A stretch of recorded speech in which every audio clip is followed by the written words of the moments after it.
dia misaotra an'Andriamanitra fa na dia nisy anasaka tsy resy zany zanak'Andriamanitra fa tsy maintsy mandresy foana tsy fanaovan-tsinitsinona vahoaka en général atoko dia fitiavany tanindrazana vadikisan'Andriamanitra tokoa dada malala fa zahay dia mpanohana anao hatramin'ny farany tsy hivadika aminao zay.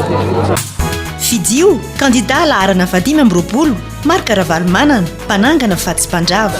Maro be ilay zavatra efa vitany tamin'ny fotoana nitondrany Madagasikara raha tsy tiana fa tsy hoe ny lalana izay nampalaza anazy tamin'ny fotoana andro izay na dia ny bedabiera na narabo hoe lalana hoe azo hohanina ankehitriny raha mahita hoe kaikaiky ny olona amin'ny aratsy ny lalana.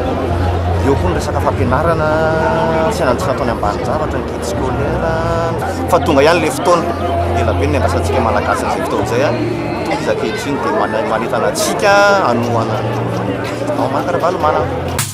Fidio kandida laharana 520 Marc Ravalomanana mpanangana Fatsy-Panjava. Resy lahatra tanteraka mihitsy natsapa zany zahay hoe olona navita asa olona navita zavatra teto amin'ny fitondrana tamin'ny talohan'ny 2009 nakany dia tiana hiaverina indray hitondra fampandrosoana hitondra asa ho an'ny vahoaka madinika indrindra ho an'ireo izay tsy manana asa. Fidio kandida laharana 520 Marc Ravalomanana mpanangana Fatsy-Panjava. Tena resy lahatra tanteraka tany fampandrosoana nentinteto ary tamin'ny fandarana asany hoe mapy dia tena mety be an'ilay malagasy ilay fandarana sy ny président Ravalomanana. Avatra ho an'olona izay misalasala aza misalasala io ilay tena izy io 520 ilay laharana. Fidio kandida laharana 520 Marc Ravalomanana mpanangana Fatsy-Panjava.